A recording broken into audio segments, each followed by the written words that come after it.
안녕하세요. 얼마 전까지 결혼을 앞두고 있던 올해 36살 여자입니다.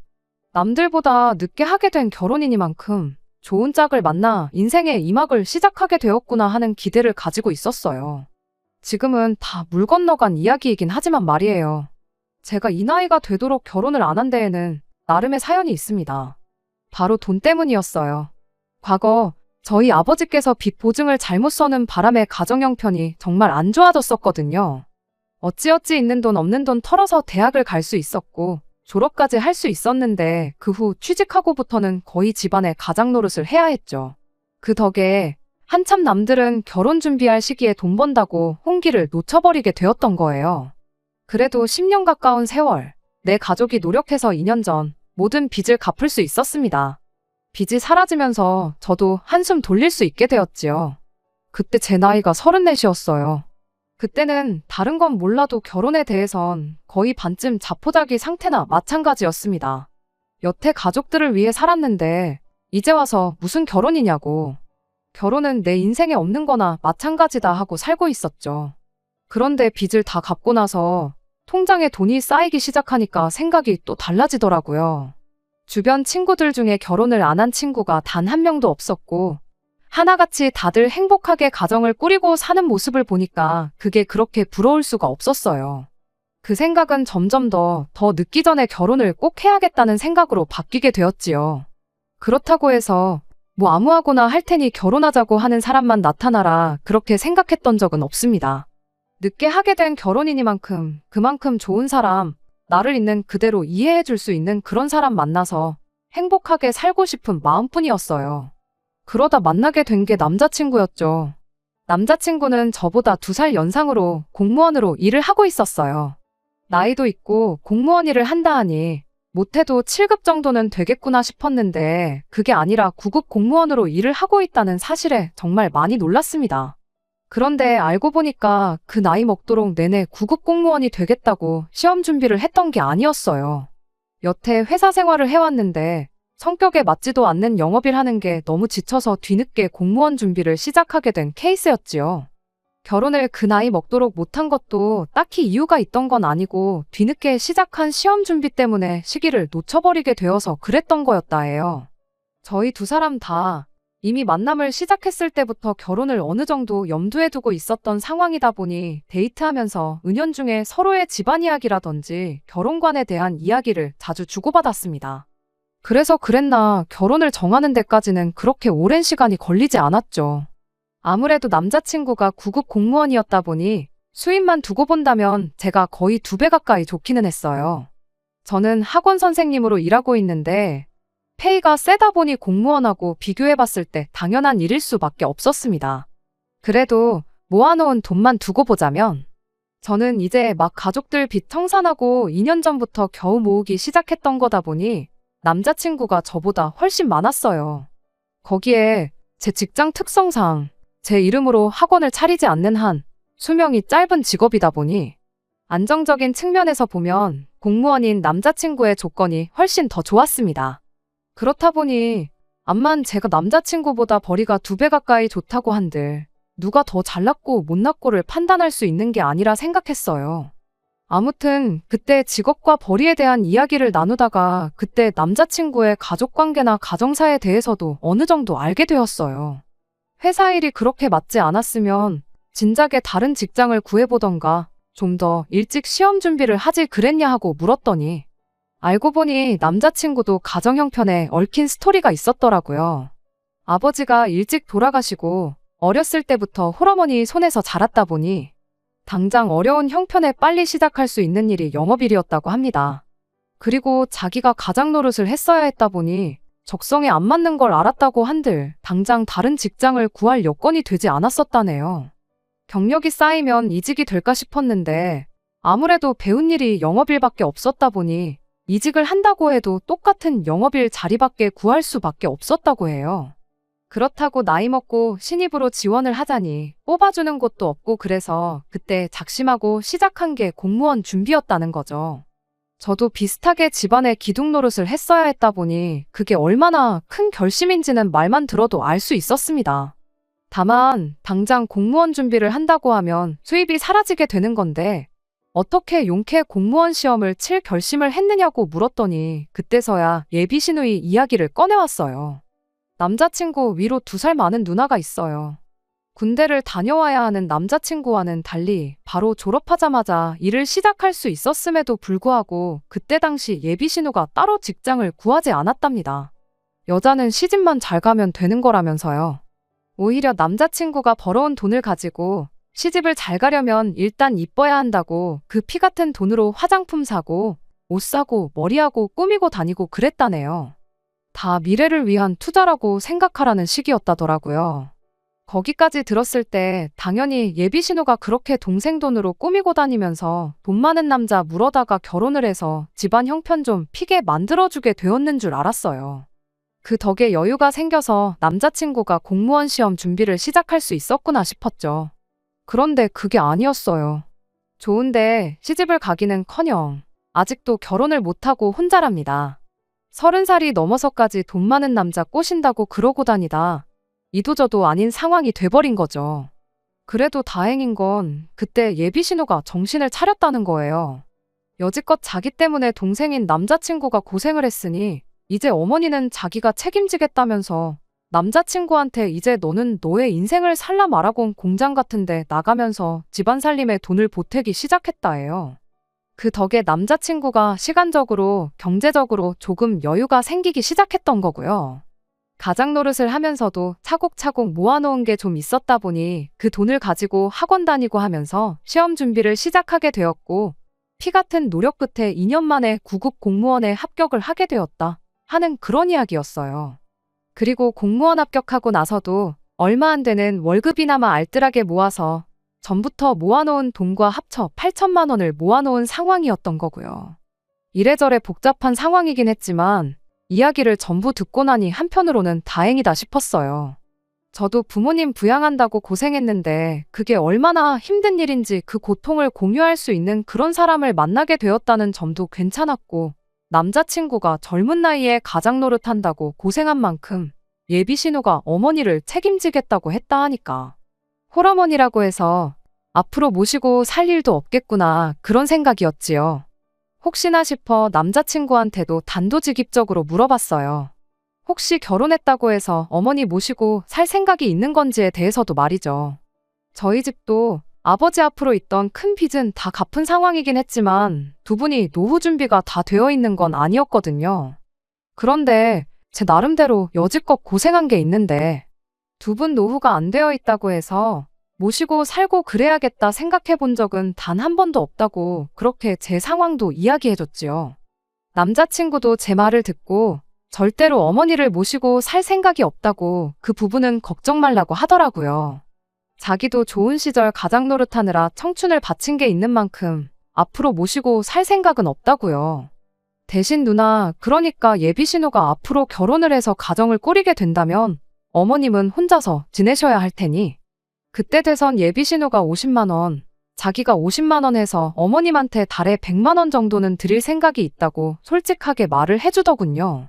9급 공무원 월급에 50만 원이면 꽤 큰 돈이긴 하지만 저 또한 저희 부모님 노후가 안 되어 있는 상황이었다 보니 차라리 그렇게 하라고 하고 저도 똑같이 부모님한테 50만 원을 보내드리면 공평하겠구나 하는 생각이었어요.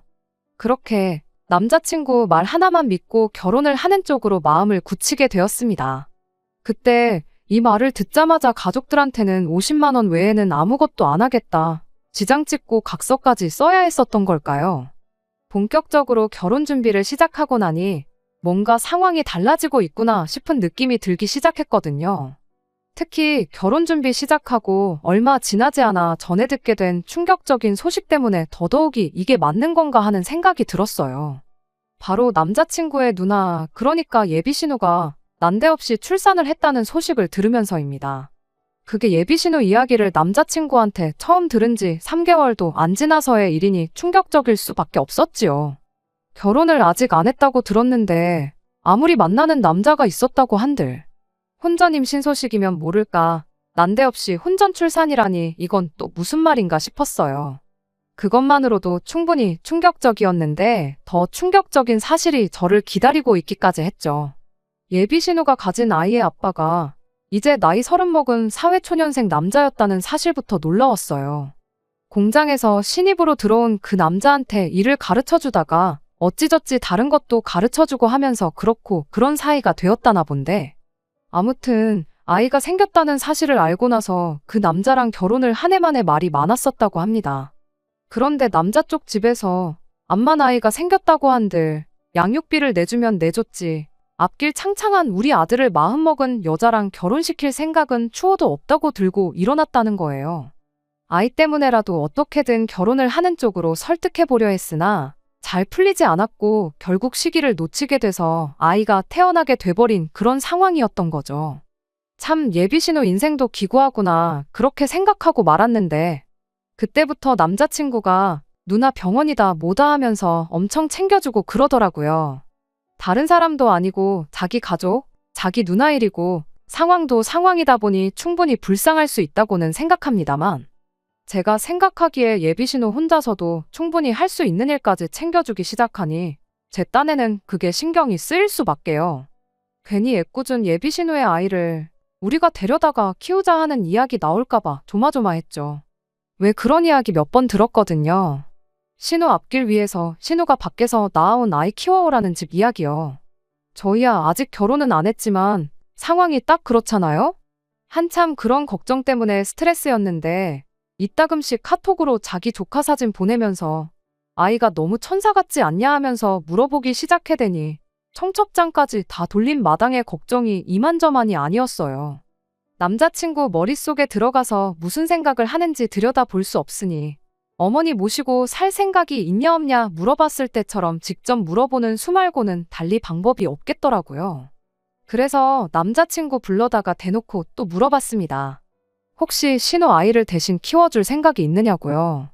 내가 어디서 이야기를 들어보니까 결혼 안 한 신우가 아이가 생겼다고 애를 며느리한테 대신 키워달라는 집이 있더라. 심한 데는 호적에만이라도 올려달라 하는 집도 있다더라고. 그런 이야기를 들으니까 걱정돼서 노파심에 물어보는 거지. 당신 집이 그런 집이라고 말하는 거 아니니까 너무 기분 나쁘게 듣지 말라고 최대한 좋게 좋게 남자친구 기분 살피면서 그렇게 질문을 했죠. 그런데 남자친구가 껄껄 웃더니 어디서 뭘 보고 왔길래 그런 소리를 하냐면서 그럴 일은 없으니 신경도 쓰지 말라고 그런 소리를 하더라고요. 우리 누나가 그 정도로 생각 없는 사람은 아니라고. 절대 자기한테 애 키워달라 떠넘길 일 없다면서요. 솔직히 집안 형편이 저런데 30살까지 인생 계획이 부잣집 남자 꼬셔서 결혼해가지고 인생 역전 하겠다고 일도 안 하고 놀러만 다닌 거 생각하면 이제 막 사회생활 시작한 30살짜리 직장 동료 꼬셔다가 애까지 만들고 집안 반대에도 어떻게든 결혼을 하겠다고 질질 시간만 끌다가 결국 출산까지 하게 된 거. 그거 두 개만 봐도 충분히 예비신우가 생각이 없는 사람인 것 같은데 그래도 누나라고 다 생각이 있고 계획이 있는 사람이라며 싸고 드는 거 보니 참 가족은 가족이구나 싶더라고요.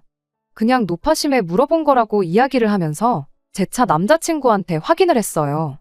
결혼하면 어머니 모시고 사는 일도 없을 거고 예비신우 아이 관련해가지고 대신 키워주니 호적에 올리자니 그런 일도 없을 거라고 한 거 맞냐고요.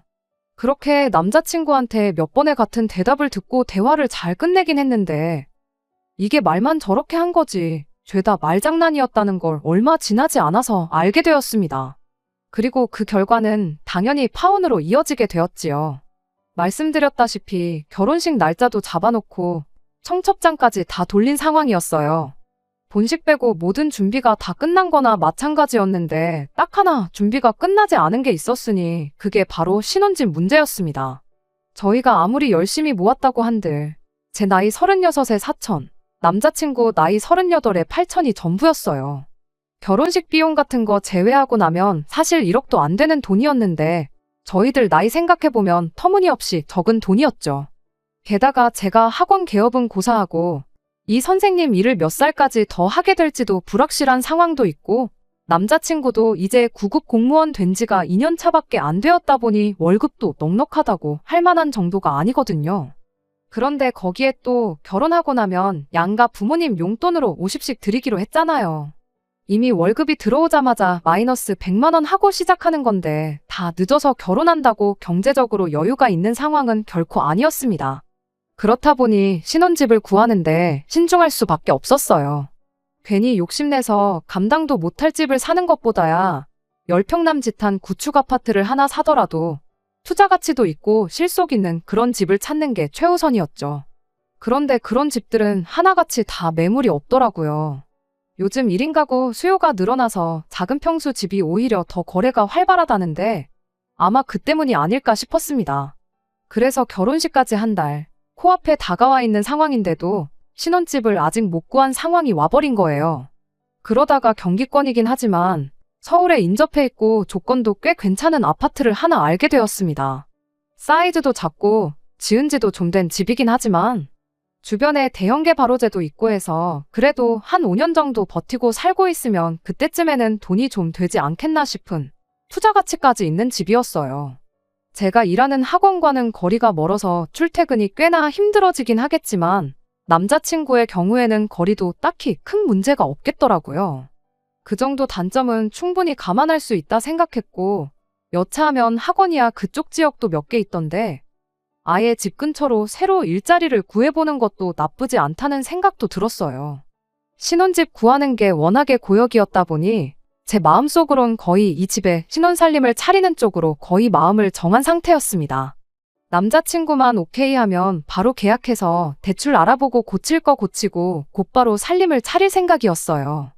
그런데 남자친구는 집을 구경도 안 해보고 싫다고 하더라고요. 경기도라서 엄청 멀게 느껴져서 그런 건가 싶어서 설득도 해봤죠. 지하철 노선도 켜다가 당신이 지금 어머님 집에서 직장으로 출근하는 것보다 내가 신혼살림 차리자는 그 집에서 직장으로 가는 게 훨씬 빠르다고. 10평 평수가 작게 느껴지긴 해도 당장 우리 둘만 사는 데는 충분하다고. 주변에 있는 재개발호재도 하나씩 찾아다가 다 보여주고 아주 열심히였습니다. 누가 보면 제가 그 집을 파는 영업사원인 줄 알았을 거예요. 그런데 끝까지 남자친구는 그 집이 마음에 들지 않는다며 실은 기색을 숨기지 않았어요. 하다 저도 답답해서 그럼 결혼식 한 달도 안 남았는데 어디서 지낼 거냐고 결혼식 올리고도 각자 부모님 집에서 따로 살림할 거냐고 그렇게 따졌더니 남자친구가 그러면 딱 일주일만 더 기다려보자고 하는 겁니다. 일주일 사이에 다른 더 좋은 매물이 나올 수도 있는 거 아니냐고요. 제가 알아온 집에는 일단 가계약금만 걸어놓자고 만약 일주일 뒤에도 다른 사람이 계약 안 하고 있으면 그게 우리 집이다 생각하고 자기도 더는 말하지 않겠다는 거예요. 그래서 그러자고 했어요. 그리고 부동산에 다시 찾아가서 남자친구는 모르게 그냥 계약금 걸어놓고 왔습니다. 일주일 내로 더 좋은 매물이 나올 리는 만무했고 제가 찾은 그 집은 정말 2번은 나오지 않을 좋은 매물이라는 확신이 있었거든요. 근데 그 사이에 누가 체각이라도 하면 정말 배가 아파서라도 몇 날 며칠 잠을 설치겠구나 싶은 생각밖에 안 들었었어요. 이걸 가지고 따지고 보면 저도 남자친구를 속인 거 아니냐 하시는 분들도 있으실 테지만 저야 두 사람의 더 좋은 앞날을 위해 그랬던 거지 말장난까지 해가면서 자기 혼자만 이득을 보겠다고 속인 건 아니니 차이점이 있다고 생각합니다. 그날 이후로 출근하고 퇴근하고를 반복하니 일주일 지나가는 거 얼마 걸리지도 않았어요. 당연히 좋은 매물이 나왔다는 부동산 연락도 없었고 인터넷 어디를 뒤져봐도 그 집 이상의 가치를 하는 집은 나오지 않았습니다. 다음 날이 약속한 일주일의 마지막 날이어서 미리 계약금 걸어놓은 사실도 말해주고 신혼집도 그 집으로 정하자고 아예 단판을 지어야겠다 싶었어요. 그렇게 남자친구한테 만나자고 연락을 했더니 아니나 다를까 남자친구가 자기가 먼저 연락하려고 그랬다며 내일은 밖에서 만나지 말고 자기 집으로 오라더라고요. 겸사겸사 예비신우 인사도 시켜주고 조카도 보여주고 그러겠다면서요. 그날까지 제가 예비신우에 대해서 말만 들었었지 직접 만나본 적은 없었거든요. 뭐 그때야 남자친구가 무슨 꿍꿍이 속이 있어서 저를 집으로 불러내는 건가 하는 생각은 하지도 않았어요. 이미 예비신우와 그 아이 관련해서 남자친구하고는 이야기도 다 끝난 상황이었고 어머니도 모시고 살 생각 없고 용돈 50만 원 드리는 걸로 끝내자고 다 이야기가 되어 있던 상황이었으니까요.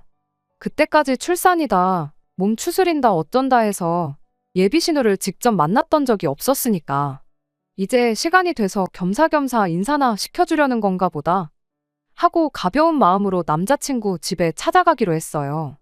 그래도 빈손으로 가기는 뭐해서 과일 이것저것 사가지고 들고 갔죠. 어머님이 과일을 좋아하시는데 작년부터 과일값이며 물가가 너무 올라가지고 올해는 과일 구경도 못 해봤다길래 그거 생각해서 종류별로 잔뜩 사가지고 찾아갔어요. 집에 도착해서 문 열고 들어가니까 남자친구가 자기 조카를 안아들고는 이제 왔냐고 저를 반겨주더라고요. 애를 안아들고 있는 꼴을 보니 엄청 어색한 게 자기 조카 이쁘다고 해서 집에서 따로 애를 봐주고 그러는 것도 아니겠구나 싶었어요. 오히려 안심이었죠. 내가 예비신우라도 저렇게 뭐래도 어설픈 사람한테 내 자식을 맡기고 싶은 생각은 안 들겠구나 싶었거든요. 말씀드린 대로 그날이 예비신우를 처음 본 날이었는데 나이가 40인 게 안 믿겨질 정도로 예쁘긴 하더라고요. 괜히 부잣집 남자 만나겠다고 그러고 다녔던 게 아니었구나 싶었어요. 놀러 다니는 거 좋아한다길래 엄청 말 많고 부침성 좋은 성격이라고 생각했는데 딱히 말수도 없고 조용하니 앞으로 친하게 지낼 수 있을지는 모르겠어도 결혼하고 나서 부딪힐 일은 없겠구나 하는 생각이었어요. 어머님이야 진작에 인사드리고 상견례도 하고 다 했으니 뭐 말할 것도 없었고요. 그렇게 꽤나 좋은 분위기 속에 집에서 식사를 마쳤고 예비신우가 직접 가서 제가 사온 과일도 깎아가지고 오고 그랬어요. 사소한 거지만 그래도 나한테 안 시키는 거 보니까 결혼하고 나면 시댁 식구들 때문에 무슨 문제가 생길 일은 없겠구나 싶었습니다. 그때까지만 해도 그렇게 좋은 생각들만 하고 있었죠. 대충 자리가 마무리되어가는 가운데 저는 말 꺼낼 타이밍만 기다리고 있었어요. 계약금을 상의 없이 걸어놓은 게 제 발 저리긴 하더라고요. 암만 좋은 의도로 그랬다고 한들 가족들 다 있는 자리에서 내가 약속 안 지키고 거짓말했다고 말을 꺼내는 것 같아 조심스러울 수밖에 없었어요. 이제 서로 할 말도 떨어져서 정적이 이어지는 가운데 남자친구가 난데없이 우리 집이 어떠냐고 묻더라고요. 무슨 질문인지 눈치를 못 채고 있으니 뭐 바뀐 거 없냐고 하길래 구석구석 돌아보니 처음 인사드리러 왔을 때랑 조금 달라져 있다는 걸 알게 되었어요. 기껏해야 도배랑 장판 정도지만 집이 전반적으로 환해졌더라고요. 벽지 안이나 가구 뒤쪽으로 묵은 곰팡이가 있을 수도 있고 아이가 생겼으니 그런 것 때문에 바꿨나 보다 그런 생각이었어요. 동시에 이런 걸 왜 물어보나 싶기도 했죠. 그래서 대충 어색하게 좋아졌네 하고 한마디 대답하고 말았죠. 그런데 난데없이 남자친구가 집 구경 좀 시켜줄까 하는 거 아니겠어요? 집이 뭐 50평 넘는 호화저택도 아니고 그냥 거실에 앉아서 고개만 돌려도 집 전체가 한눈에 들어오는 집을 가지고 구경을 시켜준다니 어쩌니 하고 있으니 다른 의도가 있는 것 같이 껄끄럽고 느낌이 쎄하더라고요. 그래서 괜히 시간 주면 안 되겠다 싶어서 가족들 다 있는 자리에서 사실 그 집에 계약금을 걸어두고 왔다는 사실을 말했어요. 아마 그럴 리는 없겠지만 어머님이나 예비신우가 혹시나 중간에서 내 결정이 틀린 게 없다고 내 편을 들어줄 수도 있지 않겠나 하는 생각도 있었죠. 그런데 남자친구가 그걸 상의도 없이 너 혼자 그렇게 결정하면 어떡하냐고 따지더라고요. 그래서 제가 말했죠. 어차피 일주일 지나서 다른 좋은 매물이 안 나오면 그 집에 신혼살림 차리는 걸로 하지 않았냐고요. 약속한 일주일은 다 지났고 다른 매물 나온 것도 없지 않냐고. 놓칠 수도 있었던 좋은 집 붙잡아 놓은 건데 오히려 다행인 거 아니냐 하고 되물었어요. 그런데 남자친구가 좋은 매물이 없긴 왜 없냐면서 돈 한 푼 안 들이고 좋은 집 구할 수 있다고. 괜히 상의도 없이 저 혼자 결정해서 아깝게 계약금만 날려먹게 생겼다면서 짜증을 내더라고요. 돈 한 푼 안 들이고 좋은 집을 구할 수 있다는 게 무슨 소리냐고 따지니 저보고 따라와 보라 하더니 안방문을 활짝 여는 겁니다. 분명 이전에는 어머님이 쓰시던 방이었는데 문 안쪽으로 보이는 방 안에는 가구 하나, 먼지 한 톨 없는 깨끗한 빈 방이 되어 있었어요. 안 좋은 예감은 틀리는 법이 없다더니 돈 한 푼 안 들이고 구할 수 있다는 좋은 집이 뭘 두고 하는 소리인지 대번에 알겠더라고요. 그래서 남자친구한테 지금 이게 뭐 하자는 짓이냐 하고 물었어요. 남자친구는 뻔뻔하게 뭐가 문제냐는 듯한 말투로 대답을 해왔습니다. 방 크기만 두고 보면 제가 계약했다는 그 집과 비교했을 때 그렇게 크기 차이도 나지 않는다고. 둘이서 사는데 집 크기가 뭐가 중요하겠냐며 그 말을 제가 먼저 하지 않았냐는 거예요. 혹시나마 예비신우나 예비시모가 정상적인 사고를 가지고 있어서 집을 미리 계약했다는 이야기를 꺼냈을 때 제 편을 들어줄 수도 있지 않을까 생각했던 제가 바보였지요. 방까지 비워놓은 걸 보니 두 사람도 한통속이라는 소리인데 그 상황에 두 사람 기분 상하지는 않을까 걱정할 것도 없겠고 그냥 해야 할 말은 해야겠다는 생각뿐이었습니다. 그래서 그 인간한테 바로 말을 꺼냈죠. 집 크기가 중요한 게 아니고 당신이 먼저 어머님 모시고 살 생각 없다고 말했고 당신 누나 아이랑 연관되는 일 하나도 없게 하겠다고 약속하지 않았냐고요. 그랬더니 자기는 말 바꾼 거 하나 없다는 겁니다. 한 집에 살자고 방까지 비워놓았는데 말 바꾼 게 없기는 뭐가 없냐고 바로 따졌는데 남자친구는 이미 만반의 준비를 하고 이날만 기다리고 있었는가 봐요. 어린 반푼어치도 없는 소리를 미리 제 반응을 예상하고 연습이라도 한 건지 그럴싸하게 청산유수처럼 뱉어내기 시작했거든요. 일단 어머님을 모시고 사는 게 아니랍니다. 일단 어머님이 전세 계약을 먼저 해지하고 보증금 돌려받으면 자기가 모아놓은 돈으로 이 집을 전세 계약을 할 계획이라는 거죠. 그렇게 되면 실질적인 집주인은 자기가 되는 거 아니겠냐는 거예요. 어머니는 이 집에 방 한 칸 얻어 살면서 우리 맞벌이 하러 나간 동안 집안일도 해주고 시간 나면 예비신우 애도 봐주시고 할 거라는 겁니다. 어머님이 집안일 대신 해주는 그 노동력을 월세 대신 받는 셈 칠 거라나요. 그러니까 말인즉슨 어머니가 내 집에 새들어 살게 되는 거니 따지고 보면 모시고 사는 게 아니라 어머니가 우리 집에 얹혀 살게 되는 거나 마찬가지라는 거죠. 거기에 또 이렇게 되면 자기는 또 어머님한테 용돈 드리기로 했던 거 그거 안 드려도 되는 거 아니겠냐대요. 매달 50만 원씩 못해도 20년은 드렸어야 할 텐데 그걸 따지고 보면 딱 지금 우리 모아놓은 돈만큼은 된다는 겁니다. 그게 결과적으로는 돈 한 푼 안 들이고 집을 구하는 거나 마찬가지라는 소리였지요. 또 같이 한 집에 산다 뿐이지 우리가 누나 애를 대신 키우자는 것도 아니지 않냐는 거예요. 누나가 누나 애를 직접 키우는 거고 어머니가 도와주시기까지 하니 우리는 조카 관련돼서 뭐 해야 할 일 아무것도 없다는 소리였죠. 그러니 자기는 말 바꾼 적이 없다는 거예요. 모시고 사는 게 얹혀 사는 게 되고 애는 애엄마가 직접 키우는 꼴이니 자기가 했던 말에 거짓이 하나 없다고 하는데 말장난을 해도 정도가 있지 어이가 없어서 뭐라 따지고 싶은 생각도 들지 않았어요. 그냥 그 길로 제 짐 챙겨서 자리에서 일어났습니다. 식탁에 보니까 제가 사온 과일 중에 사과 몇 개랑 천혜향 몇 개 남아있길래 그거 먹으라고 두고 가는 것도 아까워서 그것도 제 가방에 꾸역꾸역 챙겨서 나와버렸어요. 그래도 어머님이랑 예비신우는 염치라도 있는 건지 나가는 저한테 아무 말도 안 하고 가만히 앉아있더라고요. 집에서 나오자마자 몇 걸음 안 걸었는데 남자친구가 쫓아나와 저를 붙잡았습니다. 그 와중에도 미안한 거보다 가족들 앞에서 뭐 하는 짓이냐고 자기 체면을 찾고 있는데 참 결혼식 3주 앞두고 이런 사람이라는 걸 알게 된 게 오히려 다행이구나 싶은 생각 말고는 다른 생각이 들지 않았어요. 그 와중에 남자친구가 제 마음을 돌려보겠다고 꺼낸 변명이 더 어이가 없었습니다. 누나 아이 태어나는 거 보고 몸조리 한다고 며칠 알아놓은 거 보니까 갑자기 집안 가장 노릇하면서 없어질 뻔했던 효심이 살아났는가 봅니다. 어머니가 누나랑 자기 낳을 때 얼마나 고생하셨을지 당장 아빠 없이 자랄 조카 보니까 어머니가 아버지 없이 우리 둘을 키우면서 얼마나 고생하셨을지 생각해보니 마음이 편치 않더래요. 그래서 이렇게나마 한 집에 가까이 지내면서 행복하게 살고 싶다는 소리를 하는데 이 인간이 결혼할 뻔했던 사이라고 제 팔을 붙잡고 있는 것도 열불이 터져서 저도 모르게 제 가방을 휘둘러서 남자친구 얼굴을 한 대 쳐버렸죠. 난데없는 공격에 남자친구가 의혹하고는 바닥에 주저앉았는데 참을 만큼 참아서 그랬나 무슨 방언 터진 것 마냥 입에서 말이 줄줄 나오더라고요.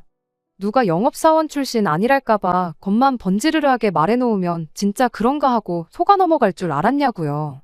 차라리 어머님하고 같이 살고 싶다. 누나도 혼자 아이를 키워야 할 수도 있으니 앞으로 어떻게 할 건지 정해질 때까지 한 집에 살았으면 좋겠다. 그렇게 솔직하게 미리 말이라도 했으면 조금이나마 그러는 쪽으로 내가 생각했을 수도 있었을 거라고요.